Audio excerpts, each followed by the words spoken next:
A big hello to our community of business leaders and welcome to Unleash, the fastest hour on the internet, where each episode features insightful guests and important topics, all in the name of growth for you and growth for your business. I'm your host, Jeff Tetz, CEO of Results, where we believe if you can't execute, you're at risk of falling behind the competition, and that would be a bad thing. We have a proven framework that's helped thousands of leaders grow their businesses faster over the last 20 years. And I want to send a special thank you this morning to the folks at David Aplin Group for making this episode possible. David Aplin Group is a complete recruiting and talent acquisition firm with locations across Canada. And we only partner with firms on this show that we've actually worked with ourselves or our clients have. And it's important that we trust the integrity of the people that work there and the quality of their work. And let me tell you, we've worked with David Aplin Group extensively through the years, and they have found, in particular, two very talented team members, our practice director, Marie Pinn in Vancouver, and our Edmonton practice director, Jennifer Ovalson. And I'll tell you, if we didn't work with David Aplin, we never would have found those people. So we'd still be probably struggling to find the right fit in both of those roles. So give those folks a call. They know how to find hard to find talent and get them in front of you. And if you enjoy the show today, I want to thank everybody that's done this in the past. The biggest way for you to grow the audience, if you get benefit and value from what you see here, is word of mouth on the internet, on LinkedIn, on Twitter. And the biggest question I get asked during the week is, can I invite my colleagues to the show? And I'm shaking my head saying, of course you can. This show is for anybody. So anyone that aspires to be a better leader, a better version of themselves tomorrow than they are today. That's what this is all about. So the more the merrier.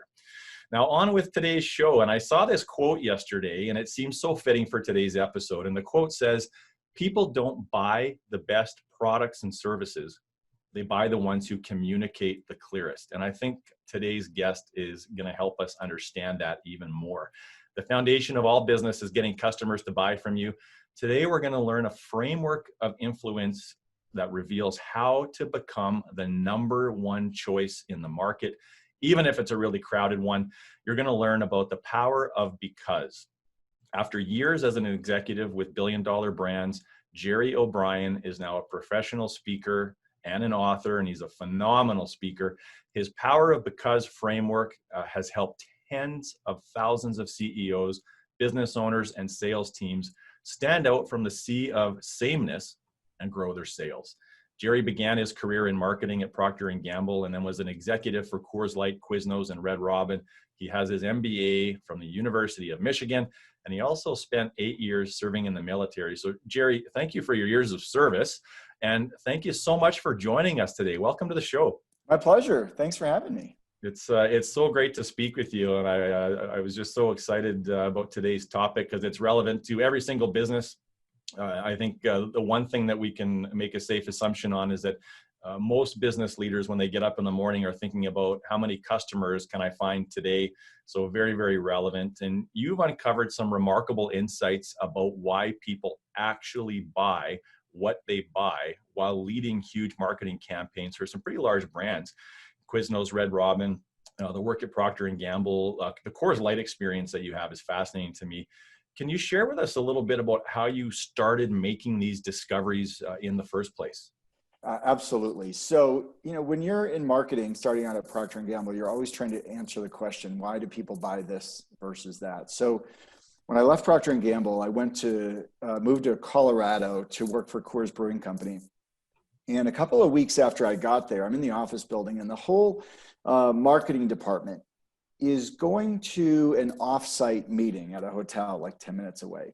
So we're all walking out of the office building and I'm walking out next to the chief marketing officer of Coors Brewing Company. Now, keep in mind, this is my boss's boss's boss's boss, the head of the whole marketing department, $4 billion company. We're walking out and he looks at me, goes, oh, hey, Gerry, hey. Why don't you ride over there with me? And I'm thinking, yeah, awesome. Good opportunity to get to know the chief marketing officer of Coors Brewing Company. So we walk out to his car. It's this big, long, super sleek, brand new Mercedes-Benz. And I'm thinking, ooh, yeah, successful. And then we're getting in the car and I'm thinking, well, I better ask him something really smart while we're driving over there so I look smart. And so I'm sitting down in the car and I'm ticking through all the questions in my mind. I'm thinking, what should I ask? What should I ask? I'm thinking, what's the most important marketing question of all? So we sit down in the car, he pulls out, and I turn to him and I say, Lee, why is it that a consumer chooses to buy one beer versus another beer? And I'm thinking he's about to give me a 10-minute lesson on how people choose and how we as marketers influence them to choose us versus everyone else. Instead, he turns to me and he says, well, geez, Gerry, if I knew the answer to that question, we'd all be rich. And I'm thinking, well, you appear to be rich and you're the head of marketing for a $4 billion beer company and you don't know the answer to the most important marketing question of all. How do we influence people to buy this versus that? I spent the rest of my career in corporate America trying to figure out the answer to that question. How do we influence people to buy? Because if people at the highest levels really don't know the answer, then we got to figure it out, because business owners all across the globe need to understand this stuff. And so I've been a speaker for about 10 years delivering this framework of influence, showing CEOs across so many different industries, whether it's B2B, B2C, manufacturing, professional services, restaurants, anything in between. How do you influence people to buy this versus that? And that's kind of how it started. I was inspired to say, this answer just isn't good enough. How do we make it better? Yeah, well, thankfully for us, you kept down that curiosity path to figure out some of those answers. And you hit on something that resonates so deeply. And it's like, how often do we succeed in sales and marketing despite ourselves? And how much, but I also think, like, how much have we left on the table over the years? How much bigger could we be? How many more customers could we have if we just sort of understood the actual process that people go through?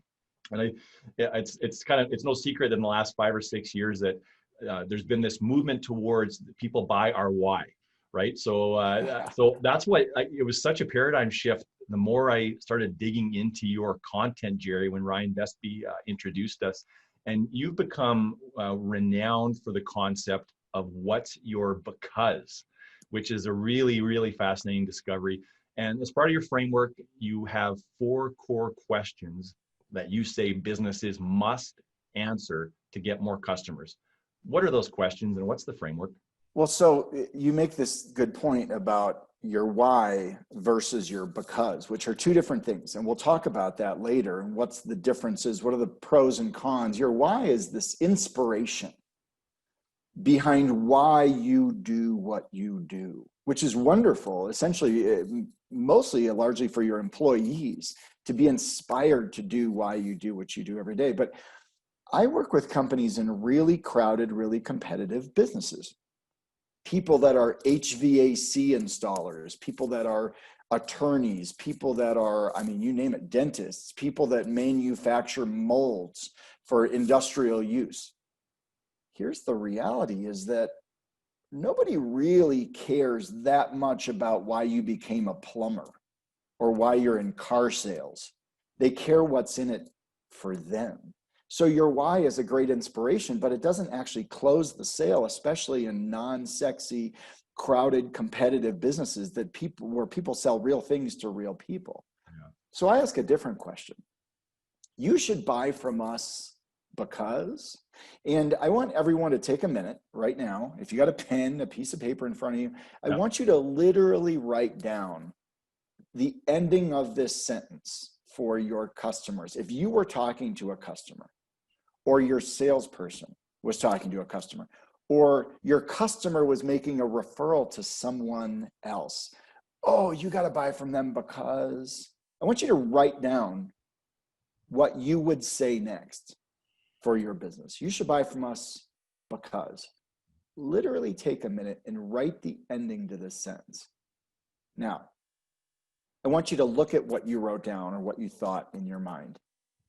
Could any of your competitors say the exact same thing that you just wrote down? Could any of your competitors, or are any of your competitors saying the same thing? If you go to their website, do they say the same thing that you just wrote down? Because if that's true, you haven't helped me choose you. You've just made me more confused, and I don't like to be confused. I don't like to be confused. I want to know what's the right choice for me. And I was doing the exercise, Gerry, as you were saying that. And anytime I do this, and because I think a lot about these kinds of things, and we spend time as a team doing this stuff. And anytime I'm drawn into this type of an exercise, I always feel inadequate. and I feel like, geez, like we should have it. It should be clearer. It should be more obvious. And I'm writing things down like, we help make your business more predictable, growing your business more predictable. You know, we help remove confusion. And I don't know if that's enough, right? And So Jeff, what you just said is what most people do. They write down something really, really important. Yeah. You just wrote down the outcomes, and we'll talk about this in the framework. Yeah. You wrote down what's in it for the businesses that you serve. That's what I get. What you didn't write down was what your brain needs, a piece of proof that you can deliver that differently or better than anyone else. Oh, we're going to make your business stronger. That's because when we write down only the first part, I call it finishing the sentence of influence. Yep. When we write down only the thing that's in it for them, but we don't give them any proof about what our credibility is, how we do it, our process, our track record, our results, our piece of proof, then our brain is looking for the ending of the sentence of influence. And I'll show you how that works when we talk about the framework today. But I want to just give you a little bit of lead into that. So for hundreds of years, economists have been trying to convince us that all of our decisions, everything that we decide is a rational decision. We, run all the math in our head and we make the right call. We make a rational decision, right? Economists, you go to Econ 101, prices go up, demand goes down. Prices go down, demand goes up. But for 130 years, marketers have been telling us, no, it's all emotional. We make these emotional decisions, which we know that we do. Have you ever seen a TV commercial that made you laugh or it made you cry? You thought it was so emotional. And then you say, oh, that was such a great ad. It made me laugh. It was so funny. And then someone says, oh, what was the ad for? And you're like, I don't remember, but it was so funny. Or it was so emotional. That doesn't sell anything either. Emotion for the sake of emotion doesn't actually sell either. So the 2002 Nobel Prize winner in economics was not an economist. He was a psychologist who showed how this actually gets processed in our brain. And what happens is we make these emotional decisions, but our brain, our gut, our subconscious is looking to justify that emotional decision with rational, logical proof that it's a good call. So if we only say, oh, we're going to make your business stronger, and we don't give your brain that little piece of proof that we've done it before, we've done it for other people, here's some testimonials, here's our track record, here's our process, here's our results. We don't give them that rational piece. Our brain is going, it sounds kind of like marketing fluff. It sounds nice and emotional. I want my business to be stronger. But how do you do that? How do I trust you? How do I believe you? Our brain needs that. Otherwise, we don't trust you. We don't believe you. If you've ever had buyer's remorse, what happens is you make an emotional decision, you buy something, and then your gut is looking for proof that it was a good call and it can't find any. And then you're like, ooh. 5-inch television in my basement. Yeah. Mm-hmm. You get buyer's remorse because you're like, well, did I really need that? Was it really the right TV? Was it the best call? So here's what happens. Our brain is trying to find some proof that this is important. Everyone listen to this. Your brain is trying to find some proof that you could use to convince someone else that you made a good call, that you could use to convince your spouse, that you could use to convince your brother, your sister. This is a really important one, that you could use to convince your neighbor. I was talking to a big group of plumbers one day and we're getting insights about what people care about. And they said they care about price a lot, but it's not just because they want to pay the least. It's because they want to prove to their neighbor they got a good deal. The emotional thing of proving to someone else how smart you are or how good of a decision you make. That is why it's so important to finish the sentence of influence. Oh, I bought from Jeff because. And if we don't give people that little piece of proof, then they don't trust us. They don't believe us. They don't know why they should say yes to us versus everyone else who says the same thing that we say. So that gives you just a little tidbit of how and why this influence framework that we're going to talk about today, how and why it actually works. Awesome. Well, I'm curious to dive in a little bit more to the framework, Gerry, and understand, and I've been trying to go through the 4 questions even in the last week and answer some of those for our own business. So I'm excited to share those with the viewers today. That's good. That's good. All right. Well, should I take you through the framework? Yeah, let's go. Let's maybe start. Let's start from the top and work our way through it and see where All we right. land. So question 1, which always gets a lot of attention from people and frustration sometimes from people. Who are your ideal customers? Now, a lot of business owners say, well, anybody with money, or we can help so many people, or we don't want to limit our focus because we can serve all sorts of customers. Over and over and over, the businesses that I work with, the more they narrow their focus, the faster their business grows. The more they get clear on who's perfect for them, the more clear those people become that you are the perfect business for them. I'm going to give you an example. I love to do this with audiences of executives and CEOs and business owners. And picture yourself, you're walking into a party. And you walk into the party and you meet somebody and you say, oh, you don't know them. So you say, oh, what do you do? And they say, I'm a financial advisor. What do you want to do? Run, get away, because the next thing they'll be like, hey, we should get coffee. You and I should get coffee. And they're like, no, I already have a financial advisor, right? When people start in on, oh, I'm someone who can help you, we want to back off. Now, there's a financial advisor that I've worked with. He says something different. Let's picture you walk into a party. You say, what do you do? He says, I'm a financial advisor, but I only work with a very specific kind of clients. What are you thinking now? You're thinking, what kind of clients? So instead of leaning back and wanting to excuse yourself, now you're leaning in and wanting to learn more. If we just said the word specificity, we don't even know what he specializes in yet. Now, there's a lot of good answers to this question. In this case, he specializes in self-made millionaires, okay? And he says, I only work with self-made millionaires. I work with a very small number of them, and I'm very adept at helping them navigate this unique transitional period of their life, helping them understand what happens next, how to do it, and I've got a long track record of working with these kinds of folks. Now, you're either thinking, well, I am one, I should probably talk to you. Or, hey, you know what? My aunt just sold her company. It sounds like she really needs to talk to you. We go from wanting to back off to wanting to give referrals because of specificity, because of narrowing who our ideal customers are. And this is especially important in really commoditized, really crowded markets like financial planning or attorneys, you don't go to the heart surgeon for knee surgery. And you certainly don't go to the knee surgeon for heart surgery because our problems are important. We want someone who specializes in our specific situation. So the more narrow we can get. Now, I work with other financial planners who specialize in university professors, who specialize in police officers, who specialize in all sorts of things, and their businesses grow quickly because they get more referrals. People know who to send you to if you're specialized. So number 1, ideal customers. Gerry, I want to pause there because this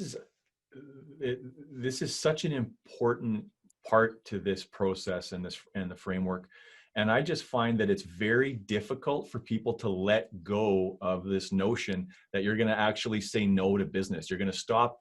Well, oftentimes you look at your portfolio of customers and you're doing just as much business with people you shouldn't be as you should be.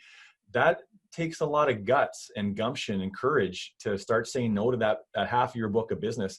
Why is it so hard? And is there a right way and a wrong way to to transition into that sort of mindset? It's such a good question. This comes up all the time I do like these one day find your because workshops, and you just feel the fear. And people will even talk about it. They're like, Gerry, I can't do it. And then they go back and they fire a bunch of customers, and they come back to me and they're like, Gerry, oh, you wouldn't even believe what happened. We fired these guys. We were so scared, and we fired these customers, and then we got some more because here's what happens. And we all know, and all of you on the call can already picture it. There's, the 80-20 rule or whatever. There's a whole bunch of your customers that are a pain in your butt. You spend a lot of time with them, and they're the lowest margin customers, and you don't even like working with them anyway, but you're scared.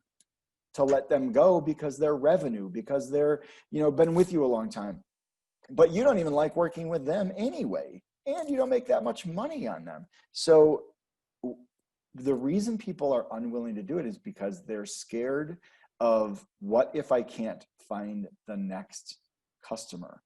But the problem is, you're spending many times too much time focused on these customers, not enough time focused on, why would the next set of your best, most ideal customers want to buy from you? Think about it from a realtor, real estate perspective. There's we all know lots and lots of people who sell homes. Well, if you want to be specialized, either specialize in a neighborhood, specialize in a sort of what I would call a genre of homes, like homes over $1 million, or whatever your thing is, or vacation homes. But narrow your focus, and then everyone goes, oh, I got to call them because they really are going to be able to help me strategically with my house. They know my neighborhood, they know vacation homes, they know homes of my whatever. The more you focus, the bigger your business grows, over and over. It creates an explosive situation because everyone now refers you. But it's scary to let go of those $400,000 homes when you want to specialize in $1 million homes. Yeah, very. And I can ascribe to this, because it was probably about 6 years ago, we had an inflection point for our own business where we were working with any mid to large size firm, and we recognized that we were doing a lot of work that wasn't adding a lot of value. And so that was the tipping point for us. And we started to segment the areas of the revenue that was growing the fastest, even though our revenue overall was flat. And the epiphany was that this core service that we now have around execution was doubling every year. But it was such a modest number, Gerry, at that time, that it kind of went undetected. And we sort of looked at each other as owners and said, we're not gonna fire clients, but we're gonna stop chasing the stuff that is not the core of what we think we love and what we're good at. And our business took off after that. And so I am drinking your Kool-Aid and then some. My cup runneth over, Gerry. So let's keep going on. Like, okay. I know you spend time narrowing your focus and finding out who your ideal customers are. And then the second step, I believe, is around you need to have some insights about what you're doing. Right. So now you've narrowed your focus. You know who these ideal customers are. Another benefit to really narrowing your focus of who these ideal customers are is that you understand them better. If you're trying to understand everybody, it's like impossible, right? But if you're trying to understand only a small set of people, then you understand everything about their life, their business, what they want, what drives them, what they like more of, what they don't like. So I want you to think about for insights. I want you, because we'll come back to this later. I'll tell you another story about this later during the because section. I'm going to drive it home later. So I want you to think about insights, the mindset. And when I say insights, here's what I mean. What do you want more of from a particular product or service or whatever? What do you want less of? What do you not want? Said another way, more powerfully, what do you hope for if you give your money to a product or a service or a provider? What are you hoping the outcome will be? And what do you fear? What do you fear the outcome will be if I hire them? If I hire this contractor versus that contractor? Now, as you think about what you want more of or what you hope for versus what you want less of or what you fear, brain science shows us that we're about twice as motivated to avoid what we don't want as we are to get what we do. What is it that your customers want to avoid? What pitfall do they want to avoid? What are they frustrated about today with their current vendor, their current customer, their current product? That drives insights in your mindset. So we'll do a mental exercise here. Okay. I want you to think about going into the auto dealer and buying a car, buying a new car, let's say, or even buying a used car. You go in, and Jeff, why don't you do this? What's the experience of buying a car? What frustrates you about going in and buying a car? I ask this to my audiences all the time, and typically they say the same 3 or 4 things are frustrations. Yeah. So it's a high pressure sales pitch environment, and you never trust that the price is the price. And when you know what, as I work through it, Gerry, I think my biggest fear is I'm going to drive my vehicle off the lot, and I'm going to have dinner with my buddy on Saturday. He's going to tell me he bought the exact same car for $1,000 less, and I'm going to feel like, boy, oh boy, if I could take this thing back and shove it, you know where, Yeah. dealership with that lousy salesman. Yeah. So your first big insight is I don't really want to have to negotiate. There's all this Yeah. uncertainty around pricing. And you just said what I said earlier. Remember we talked about this? You want to be able to prove to your buddy that you got a good deal. Yeah. I want the social proof. I need social proof. I did a good thing here. Yeah. That's right. You got to be like, oh, I got the best deal, because you got to tell your buddy, oh, I got this great deal. You won't believe this great deal I got. And so there's fear around pricing and negotiation. What else do you not like about buying a car? So buying things that I don't need, the add-ons, the bells and whistles is another one. If it's a used vehicle, it's buying a vehicle that's not gonna work properly. It's gonna break down. Yep. Yeah. What happens when you go in and you're talking to your salesperson and you say, well, instead of 50,000, I'll give you 45. Now what happens? What happens next? Well, then he goes and talks to the manager. He brings the manager, and that drives me nuts. Yeah, it drives you crazy. It's like what? And he does it. Yeah, and I try to follow, because I'm going to see, is he actually going to go and talk to the manager? Is he just going to go to the washroom for a few minutes and the vending machine and twiddle his thumbs and then come back and bring some guy that's not even the manager? There's some number in the computer system that says you got to sell this car for this much, so we hit this much margin or whatever, right? Yeah. So they go back, they're making this whole thing, and this happens across the globe. It happens by you, it happens by me, happens in England. I was just talking to a bunch of CEOs in England. They're like, the same thing happens in England. So now you got this multiple people back and forth, and then you said, oh, and then I got to go to some other person. That other person's going to try to upsell me some things, right, to add on to the sale. So now how long does this take? Too long, but it takes 2 hours, I'm going to say, at least. It takes hours. There was a woman in the audience I had one day. She said, well, it takes like 2 days. I'm like, it takes 2 days. She goes, yeah, because then, you got to negotiate, and then you got to walk out, and you got to be like, I'm leaving, and this isn't the right price, and I got to come back the next day. I'm like, wow, that's really long. But people say it can take 2 hours, 3 hours, 4 hours, half the day. Too long. We agree. So insights. So we're trying to talk about insights, right? Yeah. I don't like to have to negotiate. I'm concerned I'm not getting the best price. Insights. I don't want to have to talk to multiple people in the process. I got to talk to one person, next person. Insights. It takes a long time, way longer than it should need to. And almost every car dealer across the globe, this is their sales process. And we as customers don't like it.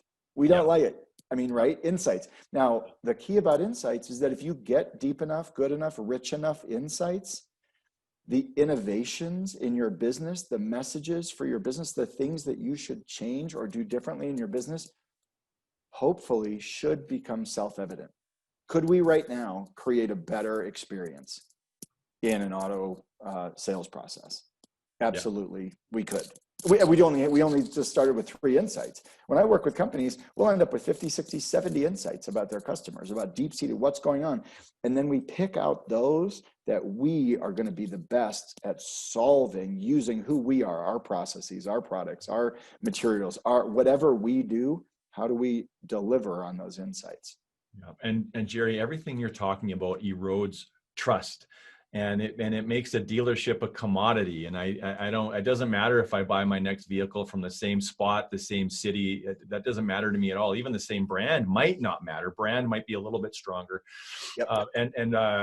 There's been some evidence and some examples of car dealerships getting away from that model in the States. There's been some examples of law firms and accounting firms getting away from billable hours because it not only does it demoralize and overwhelm the lawyers and accountants over time. There's some research on that, but it erodes trust from your customer. And they think that every time you call them, you're up to something. What do you really want? You don't have my best interest at heart. You're just looking for a billable hour, Gerry. Yep. So that's interesting. So when we get to the because section, I'll give you a case study about a car dealer that does something different here in the States. And I'll tell you how successful they have become using simple insights that we all know.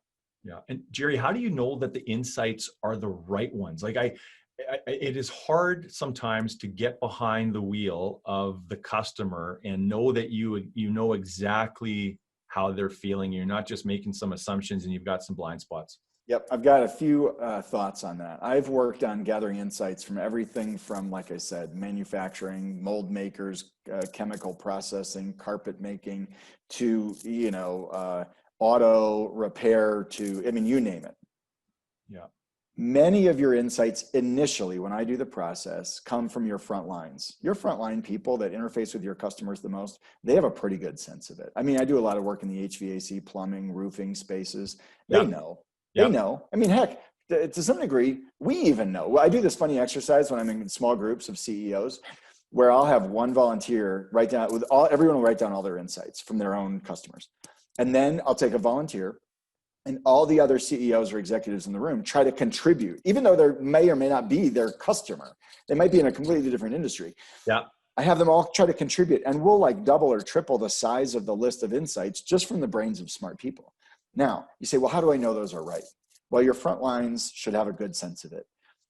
Before I go into a company, I have them go talk to their customers and ask them questions, purposefully ask questions. When I was at Procter & Gamble, one of the things that we learned, Procter & Gamble is famous for doing huge, large-based surveys. They're famous really for doing these focus groups, which can have groupthink, and you put 8 or 10 or 12 or whatever people in the room, and you have a moderator, and you don't go that deep. What P&G found was that when they did deep dive one-on-one interviews with customers, whether it's diapers or food customers for Pringles or or soap, customers, or Tide laundry detergent customers, when you go deep, we would do 1 hour, 2 hour, 3 hours, sometimes 4 hour deep dive one-on-one interviews with these customers.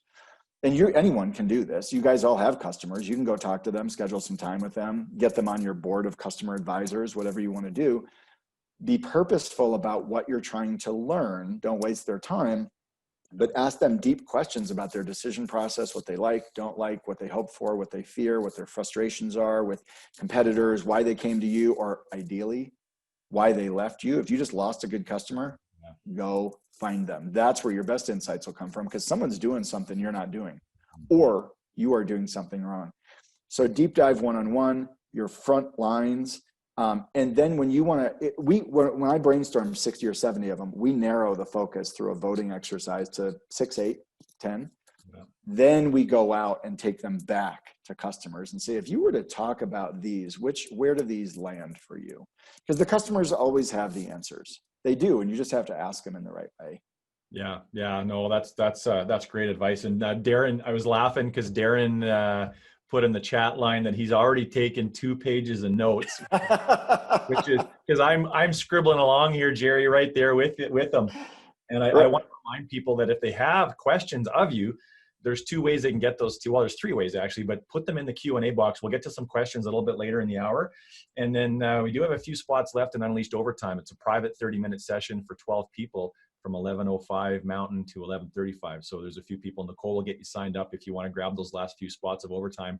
There's an HVAC company joining us for that too, Gerry. So you're nice. So yeah, my people. That's right. So okay, so we get some insights, and then we have to sort of move now into the next part, which is outcomes. Tell us about outcomes. So many times in business, we want to talk about ourselves. Oh, let me tell you about my business. Let me tell you about my product. Let me tell you about what we do. And what your customers care about way more than they care about what you do is what you do for them. What's the outcome for them? What's in it for me? And so, this is just going to be a silly example, but the age-old marketing question is this: who wants to buy a drill bit? And the age-old marketing answer to the age-old marketing question is nobody wants to buy a drill bit. They want to buy a hole, right? They want to buy the outcome of the drill bit. They don't want to buy the tool. They want to buy the outcome. I told this to a friend of mine one day in my presentation, and she said, Gerry, I don't get it. I'm like, no, it's not about the tool. It's about the outcome. And she goes, I don't want to buy a drill bit or a hole. I want to buy like my shelf on the wall with all my books on it. I want to buy the end game. I want to buy my beautiful life, what it's going to look like later. And here's where we can talk about your why. I mean, Simon Sinek became exceedingly famous talking about the inspiration behind why you do what you do. Now, Simon comes from the HR background. He inspires employees to be at their best. That's what he does. And what has happened is people took this one word example, we got to find our why, and they started to try to apply it to the sales side of the business, which is not really where it's meant to be used. It's an inspiration side of it. Why do we do HVAC? Because we want to heat people's homes, keep you warm in the winter. It's very emotional. But when I'm in their home and I'm up against two other contractors and I'm trying to close the sale for my business versus theirs, they don't care why you're in HVAC sales. They care, what are you going to do for me, and how do I know I'm getting the best service, the best quality, the best deal? How do I trust you? So they don't care about why in that closing the business scenario. They care about what's in it for me. And they care about the proof that you can deliver that. So Jeff, let's roll right into your because your outcome and your because are the two parts of this sentence of influence. So I want to set this up with just a real quick example. So there's a woman, a professor in the 1980s, famous professor, and she's the first ever female tenured professor at Harvard. She's a sociologist who showed how we get people to say yes to this versus that. And here's her original landmark study. Some people may have heard of this. So her name's Ellen Langer, first ever female tenured professor at Harvard. There's a Xerox machine back in the 80s in the library at the university. And there's always a lineup of people waiting to use this Xerox machine. So she was like, I wonder how we can influence people to cut in front of the line of the Xerox machine by saying different things. So she would have a student walk up and cut in front of the line by saying, first, she said, go up and say this. Excuse me, I have 5 pages. May I use the Xerox machine? Fair enough. 60% of the time, they get the student to cut in front of the line. Now, that's our benchmark. We just asked, and to be nice, now maybe in Canada, you might have 80% because you're nicer. But people like cut in front of the line, 60%, that's our benchmark. Yeah. Now, she said, okay, walk up and insert the word because. Now, remember, a rational reason to make an emotional decision. Insert a reason. We're all looking for a reason to finish this sentence. So she had the student walk up and cut in front and say this. Excuse me, may I use the Xerox machine because I'm in a rush? That got 94% of the time people cut in front of the line. Now, because I'm in a rush, we gave them a good reason. Oh, sure. We all want to be helpful because we got a reason. No problem. We all want to say yes, but we want a reason to say yes. Yeah. Then she said, well, what if we just said something nonsensical? What would happen? So she had the student walk up and say, excuse me, may I cut in front of the line because I need to make copies, which is just nonsensical, right? 93% of the time, they let the people cut in front of the line. Now, why does this happen? Our brains are looking to finish the sentence of influence. Oh, you got to buy from us because. Let me cut in front of the line because. Now, that's a super simple example. Yeah. So the problem is that our businesses aren't simple. You can't just use a simple mind exercise and just say anything. Your because has to be that rational, logical proof of what you do differently than they do. Our brains need a rational reason to make the emotional decisions. Our brains need the finishing of the sentence. So let's continue talking about this car dealer example. Yeah. There's a car dealer in Denver, and you can look up their website. It's called Schomp. I think it's Schomp, Schomp BMW. Schomp BMW sells more BMWs than any BMW dealer west of the Mississippi. Schomp is an hour 15 away from Colorado Springs. It's located in Denver. Schomp sells more BMWs to people who live in Colorado Springs than the dealer that's located in Colorado Springs. People will drive an hour and 15 minutes to go to Schomp instead of their local dealer. Why? They made a promise. About a decade ago, they made a promise. They changed their business model. And if you go to their website today, it says they focus on one thing. One price, one person, 1 hour. Remember our insights, Jeff? That is awesome. I Wow. don't want to negotiate on price. I'm scared I'm not getting the price. I don't want to deal with multiple people and have to have the runaround. And I don't want it to take all day. They make a simple promise on their website: one price, one person, 1 hour. And they're wildly successful. So I asked the ownership group, I said, how much of your success in the last decade or whatever it's been has been because of your change of your business model? One price, one person, 1 hour. And they looked at me and they said, well, all of it. All of it. They're like, it's no secret. This is what we do. And they said, you know what? Other dealers don't do it. Now I want your viewers to think about this. What can you do that your competitors either won't do, can't do, or don't know how to do? Do something that's hard to do. Now, why wouldn't other dealers move to this? Well, if you think about it from the business model standpoint, the day that you move to one price, one person, 1 hour, something dramatic happens in your business. Your gross margins shrink dramatically because they make all the profit on the selling, the negotiation, the back and forth, trying to get you to spend a little more, trying to make the pricing unclear, trying to get you. That's where they make the money. So when Schomp moved to it, their gross margins tanked, but they believed that they were going to sell more cars to more people and they were going to increase their trust. So it's hard to move to something. So think about what can you do that's hard for people to copy, that's uncomfortable for them to copy, that will kind of wreck their business model. Their business model is fine now because they have a high level of trust. They have a high level of customer satisfaction. They sell, and now they're buying other car brands. They've got Schomp Honda. They've got Schomp in multiple cities now. They've got operations in Salt Lake City. They've got Schomp. I don't know what all their brands are. You can look, but wildly successful. All of them with the same model based on insights and changing the model based on what people want from them. And that's, so now look at what they did. They created a powerful because you can buy it in 1 hour, because you can buy it from one person, because you can buy it for one price, no negotiation. And one of the guys in the ownership group laughed. He goes, it's really funny because your friends and family want to say, hey, can you get me a good deal on a car? Sure, yeah, it's just one price for everybody. I don't care if you know me, don't know me. I don't care if you're in the family, out of there. It's just one price.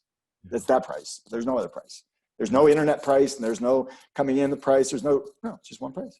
Take it. You take it or you don't. And do they have to be the cheapest? They don't have to be the cheapest. I just know that I know what I'm looking at and I know it's a price and my guy down the street is going to get the same price, same car if I go to Schomp. And then, Gerry, the question that you asked is one of the most profound marketing, customer relations type questions that I think I've ever heard around, what's your competition unwilling to do, incapable of to do, what do they not know how to do? Yep. If your company could answer thoughtfully that question, I can't see how anyone wouldn't grow. Yep. Let me even take that to the next level. I'll give you the power question that I work with on my clients. And not everyone can have an answer to this one. Yeah. But if you can, it even takes it to the next level. What could you say? We are the only plumber. We're the only car dealer. We're the only in the industry that does what? Now, your only has to be something that is also valuable to your customers. Yeah. What could you be the only one who does that's also valuable to the customers? Do we have a quick minute for me to tell a story about this one? Absolutely. So I'm in a group of 100 plumbers one day, and we're doing a because brainstorming for all these plumbers. They're all sitting at round tables. They're all competitors, but it's a national event. So they're not all in the same market, right? So they don't all know each other. And talk about a competitive, crowded industry, right? I mean, some of these, it's tough. And it's a lot about referrals. Now I'm going to take one break for 1 second. Do we all right now know how to refer Schomp BMW to someone else?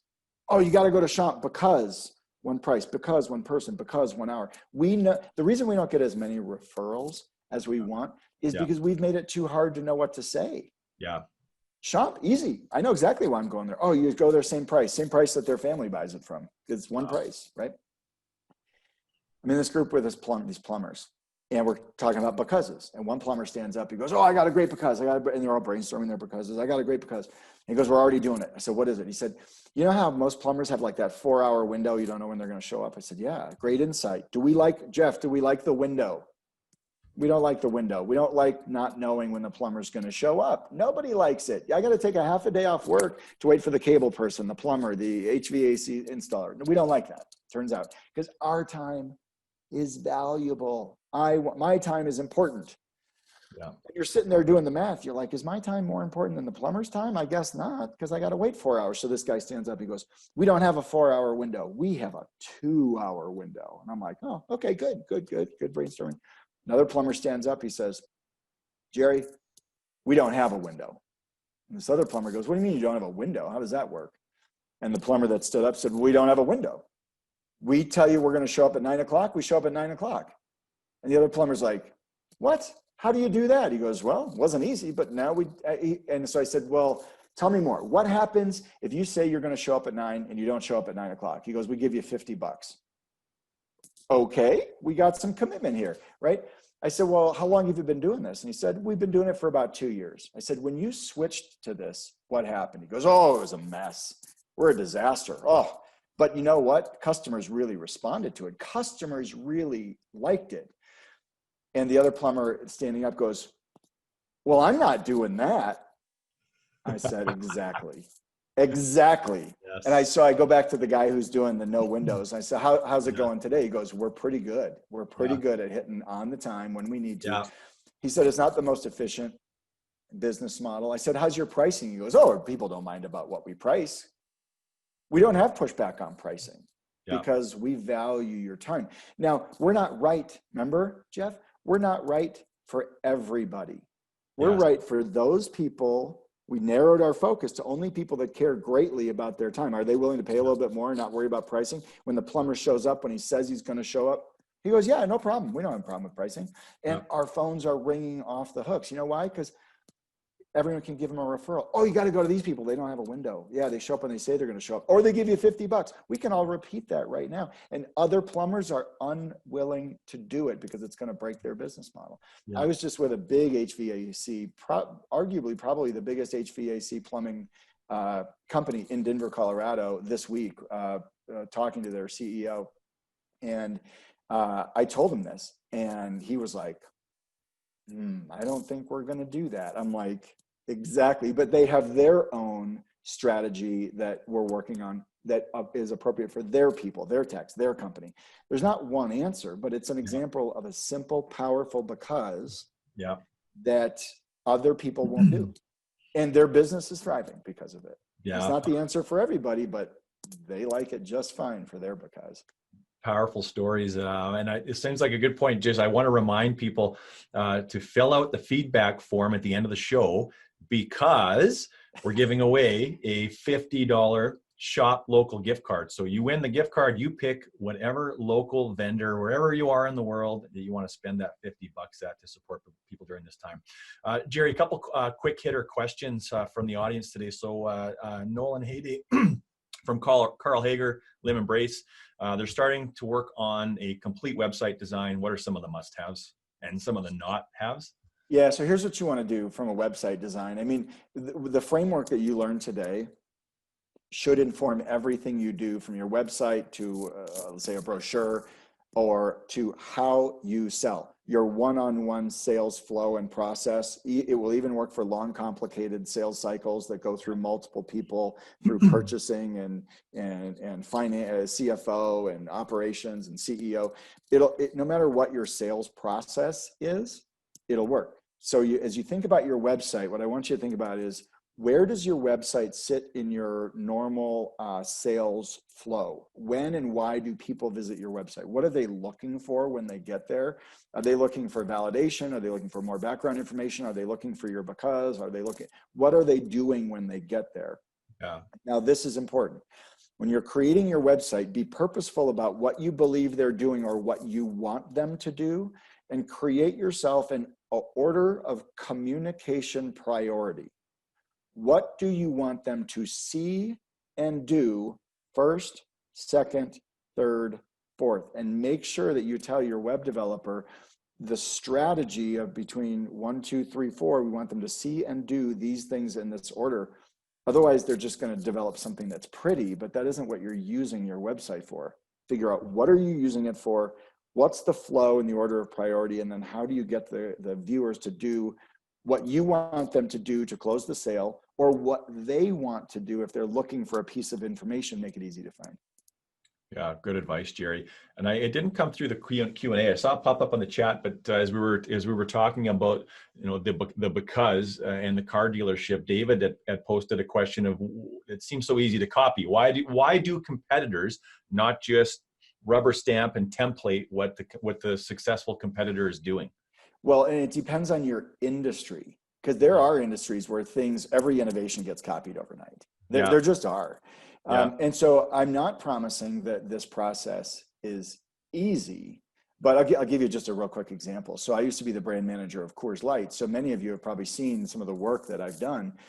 Well, light beer, Coors Light, Bud Light, Miller Light, all the light beers, including, they're commodities. It's all about the marketing. And we were doing rah, party marketing, advertising, and it wasn't selling any extra Coors Light. It was selling the idea of party with beer, but my job is to sell Coors Light. We decided that we were going to be the beer that makes your beer colder and more refreshing. Well, we knew the insights was right. That's what guys want. Young guys are our target, 21 to 24-year-old guys, target for light beer. Yeah. Well, why would they believe you? What's your because? What's your proof that your beer is colder and more refreshing? And we came out with innovation after innovation after innovation that gave you a because. We first turned the liner inside the can blue. We called it the Frost Brew liner can. Turns out every aluminum can ever made had a liner inside of it. We just turned ours blue. They're all clear. Every aluminum can has one. No one knew it was there. We turned ours blue, and people said, "Oh, it keeps my beer colder and more refreshing." Yeah. Then we came out with a cooler box. Essentially, it's an 18-pack plastic bottles with a blue garbage bag in it, so you can put ice in the box, right? Cooler box. I mean, come on, they're 21-year-old dudes. Work with me here. And then remember what it was like I coveted that. I was one of those disciples. Insight. How do we keep the beer colder and more refreshing? Put a liner in the box, right? And then we came out with the one that many of you have seen, the bottle that turns blue when it's cold enough to drink, right? It turns blue when it's ice cold. Gives you more. Now think about this from all business standpoint. What can you tell your customers? What key information can you give them when they need it? Is it valuable to know when your beer turns blue? Right? Now, could any other beer have turned their liner a different color? Sure, they could have. But what we did is we said, we stand for colder and more refreshing. That's everything that we do. And we innovated behind one idea. Liner blue, box with plastic bottles that you can put ice in. Bottle turns blue when it's cold enough to drink. Could they have copied it? Absolutely. Mm-hmm. Can people copy your stuff? Potentially. But you need to use this framework over and over and over. Every year, big brands every year go through this process over and over, because innovation will eventually come out. And if somebody copies it, you got to keep moving. There's nothing easy about it. Now, generally what I find when I work with companies is they have blue liners in their company already. They have becauses in their company already. Many times it's their best kept secret. They have processes or things that they do or materials they use or something they do within there, or they have amazing clients. One day I'm like brainstorming with somebody and he goes, well, one thing that's unique about us is we build all the McDonald's restaurants in blah, blah, blah region. And I'm like, do you tell anybody that? If you're good enough for McDonald's, you're probably good enough for me, because they have high standards and blah, blah. What's your piece of proof that makes me certain you're a good choice?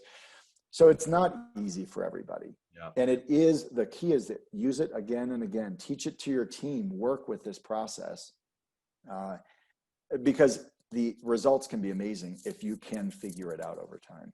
Yeah. Powerful stuff, Gerry. And, I have pages of notes and I have pages of questions that I didn't have prepared that you've lit my brain on fire. And I think that you've lit the brain up of the audience today. And I just want to say thank you so much for the work that you do. You have spent so much time uncovering the insights of how we grow our companies, and for you to come on the show today and share them with our audience, I couldn't be more grateful. So Gerry, thank you very, very much. My pleasure. Thanks for having me. And to everybody joining us today, whether you're a loyal viewer or a first time guest, we've got a season that's packed with phenomenal speakers. We've got 7 more episodes left in season 2. We're going all the way to December 3rd, and I want to let you know how to stay connected with us. So the first way, we want you to connect with Gerry, and you can find him on Twitter at Gerry O'Brion. Go to his website; it's a great resource hub at www.whatbigbrandsknow.com. And then if you have questions that we couldn't get to, send them to us, please, because we look at all of them, and we will send your questions on to Gerry. If you have some that you didn't get a chance to get answered live on air, send those to info@unleashedresults.com. And then today's recording, so you can send it to everybody in your company so that you don't have to regurgitate it poorly. Get it right from Gerry's lips. Go to unleashedresults.com/blog. The article, the summary, and the YouTube clip will be available by tomorrow morning.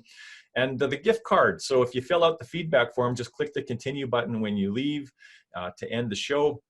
It'll take you right to the feedback form with some special offers. And just for filling out the feedback form and giving us your thoughts on today's episode, what we could change and add and do more and do differently, we look at all of those as well. We're going to give one lucky viewer a $50 gift card. You can spend it at your favorite local shop. Let's compete against those big brands. Let's spend the money at the small local shops that have their own unique because, even if they're not telling you. And the other part I want to let you know is we're excited to announce on October 29th, we are doing a cyber event, a half-day event with Sarah Noel Wilson, who was one of our top-rated speakers in season 1. And it's just so important right now that we are equipping leaders in our businesses at all levels with capabilities and skill sets to manage their teams through adversity and through change. And that's always been a constant, but it's just even more prevalent now as we're going through a pandemic. So we're going to give you some tools and some stories and some insights on how to equip you, not only yourself, but anyone that's a leader in your company, how to do a better job at getting the best out of their team. Okay. And then next week, a very interesting and very, very special, important episode. We are so lucky to be joined by Dr. Tina Opie from Babson College in Boston. She is an expert on diversity and inclusion. And boy, is that a topic that is as important and as relevant as ever. And we're going to be talking about shared sisterhood and allyship across differences. So learn how to assess your inclusion and equity practices for yourself, for your friends, for your community, for your business. How do you actually develop a strategy that will work for inclusion and diversity for your business so you're not stepping on landmines all over the place? And then how do you leverage diversity within your team for growth? So there's a human aspect to next week's show, and there is absolutely a business case for that. So I hope you'll join us and invite your team and other members of your community to join us. It's been a pleasure. Gerry, fastest hour on the internet, I swear. Love chatting with you today. We'll look forward to doing this again someday. My pleasure. Take care, everybody.